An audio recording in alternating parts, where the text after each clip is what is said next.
Good morning everyone, welcome back to our channel. এখন ছেলেকে খাওয়াচ্ছি ব্রেকফাস্ট। তো ওকে এখন না আপেল এরকম ছোটো ছোটো করে কেটে দিলে ও হাত দিয়েই খেয়ে নেয়। এখন আর আগের মতন ওকে ম্যাশ করে দিতে হয় না। ঘড়িতে এখন বাজছে সকালেই 9:45 মতো। ও ফার্স্ট সকালে স্যারিল্যাক খেয়েছে, হোমমেড স্যারিল্যাক। তারপরে এখন ওকে ওই 10:45 দিকে এইটা খাওয়াচ্ছি।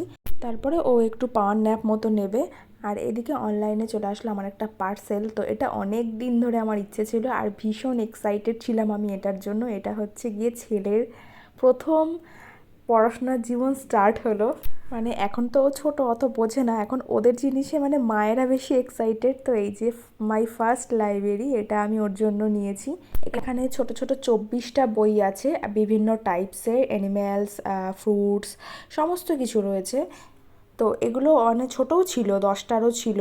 আমি একবারে 24টারে নিয়েছি, কারণ তাহলে ওর স্টক ওয়ার্ডটা আরও অনেক বেশি হবে, সেই জন্য। তবে এখন আমি এটা সবগুলো খুলবো না, একটার সেটটাই বার করব, যেটার মধ্যে ফ্রুটস আছে, অ্যানিম্যালস আছে সেইটা। আর অন্যান্য যেগুলো অপোজিট ওয়ার্ড বা অন্যান্য যেগুলো একটু বড় হলে কাজে লাগবে, সেইটা আমি পুরো রেখেই দেবো, ওটা আমি ইউজই করবো না এখন।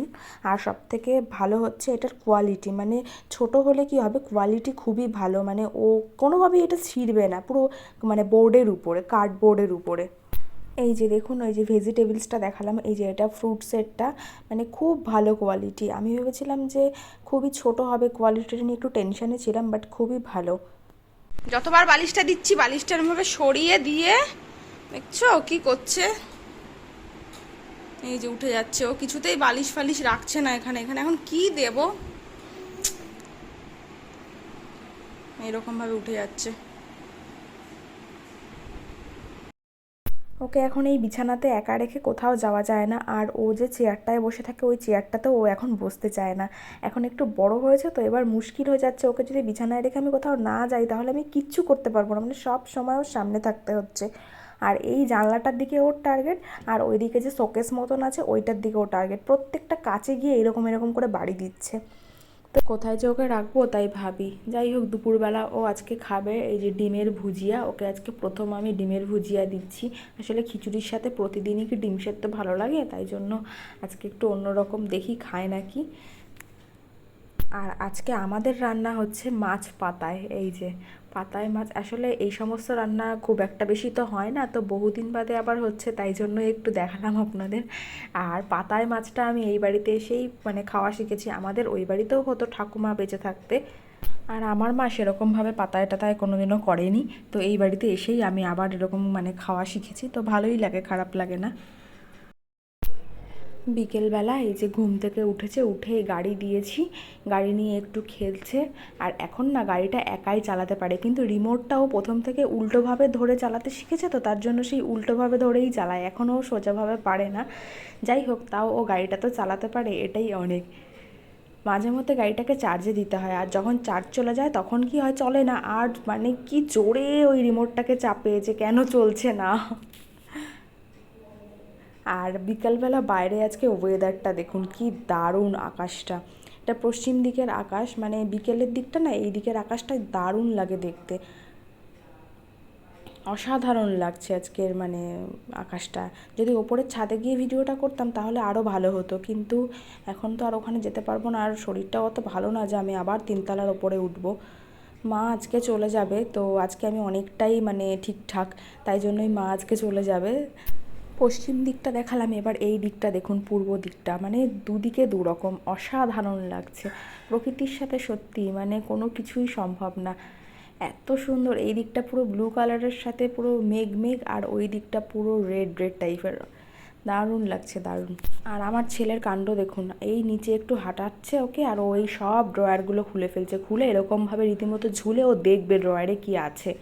আস্তে আস্তে যখন একটু বড় হবে না, তখন ও সব এগুলো কিচ্ছু রাখবে না, এগুলো সব খুলে খুলে লণ্ডভণ্ড করে দেবে। সবথেকে বড় কথা হচ্ছে সব অগোছালো করে ফেলবে, আমাকে সেইগুলোই সারাদিন গোছাতে হবে। এই যে এরকম এরকম করে ঝুলে পড়ছে ও। আর কোনো জিনিস একবার করলে সেটা তারপরে স্টপ করবে না, ও তারপরে ওটাকে আবার করতে দিতে হবে, বারবার করতে দিতে হবে। কিন্তু তারপরে অন্য কিছু দেখালে যদিও আবার ভুলে যায়, কিন্তু এগুলো খুব বাজে। তো এবার সন্ধেবেলা একটু খাবার বানাবো, আমাদের খিদে পেয়েছে, তাই আমাদের জন্য বানাবো ওটসের চিল্লার।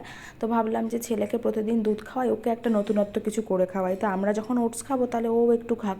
তো ওকে তো আর ওটসের সাথে অন্য কিছু দিতে পারবো না, একটু গুড় মিশিয়ে মিষ্টি মিষ্টি হবে দিয়ে এরকম ওকে একটু গোলা রুটির মতন করে দেবো। তো ওটাই বানাচ্ছি। এই যে এখানে একটু সাদা তেল দিয়ে নিয়েছি, আর আমার কাছে তো ওটসের গুঁড়োটা সবসময় থাকে, ওই ওটসের গুঁড়োর মধ্যে একটুখানি ও যে গুড়টা খায় অর্গানিক গুড়টা, ওটা দিয়ে এরকমভাবে গোল গোল করে দেখি, এটা ফার্স্ট টাইম বানাচ্ছি, জানি না কেমন হবে। এই যে ওটটা রেডি হয়ে গেছে, আর খেতে কিন্তু দারুণ হয়েছিল, বেশ মিষ্টি মিষ্টি, ভালোই লাগছিল খেতে। আর এদিকে এই যে আমাদেরটা রেডি করছি, আমাদের অনেকগুলো হবে তাই অনেকটা পরিমাণেই নিয়েছি। পেঁয়াজ কুচি, লঙ্কা কুচি, ডিম নিয়েছি দুটো, আর ওটস, ব্যাস।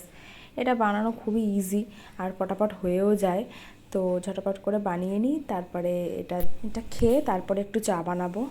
এই যে হয়ে গেছে বানানো, সস দিয়ে দিই সবাইকে। এই যে এদিকে মাও রেডি হয়ে গেছে, আর আমার শাশুড়ি মাও এসছে বলতে যে থাকতে থাকতে 4 দিন মতন ছিল মা, তো সত্যি এবার মনটা খারাপ লাগছে। আর বাবা আসবে নিতে, ওই 9টার দিকে যাবে। কার কাছে ঘুমাবে? কে খাইয়ে দেবে আজকে? কি রে, কে খাইয়ে দেবে? কি খাবে ওর শরীরটা খাবে নাকি? ওরগুলো কই? বাবা চলে এসছে মাকে নিতে, আর এই যে তারাপীঠের প্রসাদ নিয়ে এসছে, বাবা তারাপীঠ গেছিলো, তো আমরা একটু খাই, ছেলের মাথায় ঠেকিয়ে একটু ওকে দিই। এখন ও একটু ছটপট করে তো আদি, তাই জন্য ওর কাছে সবসময় একজনকে থাকতে হয়। তো দেখি আমি 2 দিন যদি সেভাবে সামলাতে না পারি তাহলে আমিও যাব ওই বাড়িতে। এমনিও অনেক দিন যাই না, মানে থাকি না গিয়ে। তো মা চলে যাক, তার 3-4 দিন বাদেই আমিও যাব, ইচ্ছে আছে। তো এই যে ওকে আমি একটু প্রসাদ খাইয়ে দিলাম, আর আমিও একটু নিচ্ছি। না না, দাদুর কাছে আসবে হচ্ছে দিদি, দাদু আসতে পারে না। আর এই যে এরকম চিৎকার করছেও আমার বাবার সাথে গাড়িতে করে যাবে, আর বাবাও এসছে ডিউটির থেকে, ওকে কোলে নিতে পারছে না, আর ওকে নিয়ে যাবেও না, বাইরে এমনি ওয়েদার খারাপ, গুড়ি গুড়ি বৃষ্টি পড়ছে, আর ও সেই যাবাইয়ের জন্য এরকম করছে। তো চলে এসেছি ভিডিওর একদম এন্ডে, যদি ভালো লেগে থাকে তাহলে অবশ্যই একটা সাবস্ক্রাইব। Thank you.